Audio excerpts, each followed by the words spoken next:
Bonjour tout le monde, j'espère que vous allez bien. Bienvenue de nouveau sur ma chaîne. Alors aujourd'hui, nous allons parler rapidement de cette nouvelle restriction qui a été mise en vigueur hier par une déclaration du ministre Mark Miller qui concerne les conjoints ou les époux et épouses des travailleurs qualifiés ou des étudiants. Parce que ce qu'il faut savoir, avant au Canada, tu pouvais faire venir, tu pouvais faire immigrer ton ou ta partenaire si tu étais étudiant ou si tu étais travailleur. Mais il a été décidé par Ottawa qu'à partir du 21 janvier 2025, il y aura de nouvelles conditions pour pouvoir accéder à ce permis-là. Et nous allons parler de tout ça après le générique.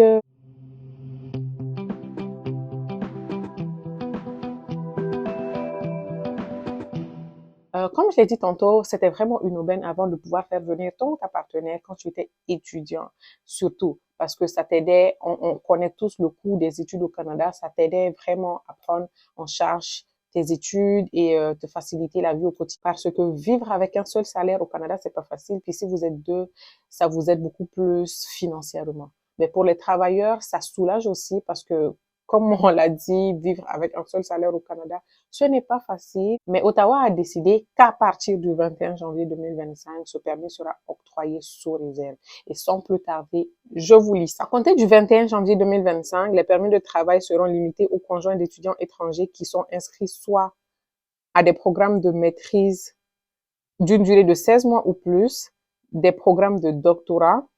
Certains programmes professionnels sont admissibles: médecine, médecine dentaire, droit, optométrie, pharmacie, médecine vétérinaire, sciences infirmières, baccalauréat. Donc, si tu fais un baccalauréat en sciences infirmières, tu es admissible. Si tu fais un baccalauréat en éducation et en ingénierie, tu es admissible.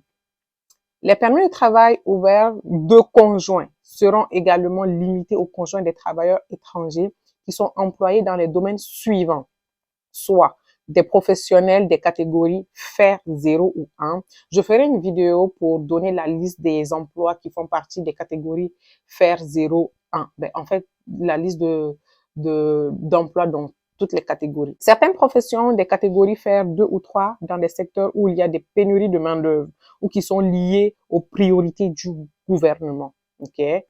S'il s'agit des professions dans les secteurs de sciences naturelles appliquées, de la construction, des soins de santé, des ressources naturelles, de l'éducation, du sport et de l'armée, la liste complète sera diffusée le 21 janvier 2025. Donc, je vous reviens le 21 janvier 2025 avec une liste exhaustive d'emplois que le gouvernement va accepter. Le travailleur principal doit avoir un permis de travail d'une durée résidentielle d'au moins 16 mois au moment où son conjoint fait la demande d'un permis de travail ouvert. Donc, arrangez-vous à ce que, au moment où vous allez faire votre demande de permis de travail ouvert pour votre partenaire, il faudrait que vous ayez encore une durée de 16 mois ou plus minimalement sur votre permis. Les enfants à charge des travailleurs étrangers ne seront plus admissibles. Vous n'allez plus pouvoir faire venir vos enfants avec ce programme-là. Les demandes de prolongation des permis de travail ouverts de conjoints ne seront pas touchées si elles répondent à certaines conditions. Les conjoints couverts par des accords de libre-échange et ceux qui passent par la résidence permanente ne seront pas touchés par ces changements. Et les personnes aussi qui ne seront pas touchées, c'est les personnes qui vont déposer leur demande avant le 21 janvier 2025. Donc, si vous devez refaire les papiers de votre partenaire, faites-le rapidement, mais quitte à ce que vous anticipez, mais faites-le avant le 21 janvier 2025. Sinon, vous allez devoir vous retrouver dans certaines catégories d'emploi pour pouvoir faire cette demande pour votre partenaire-là. Et comme je l'ai mentionné tantôt, je vais donner les types d'emplois qui sont dans les catégories faire 0, 1, faire 2, 3, pour que vous ayez toute la connaissance pour prendre votre décision. Et on se retrouve le 21 janvier 2025, quand le gouvernement va donner toute la liste exhaustive. Je ferai une vidéo pour vous la partager. Sur ce, abonnez-vous. Je vous souhaite un très beau week-end. Merci beaucoup. Bye bye.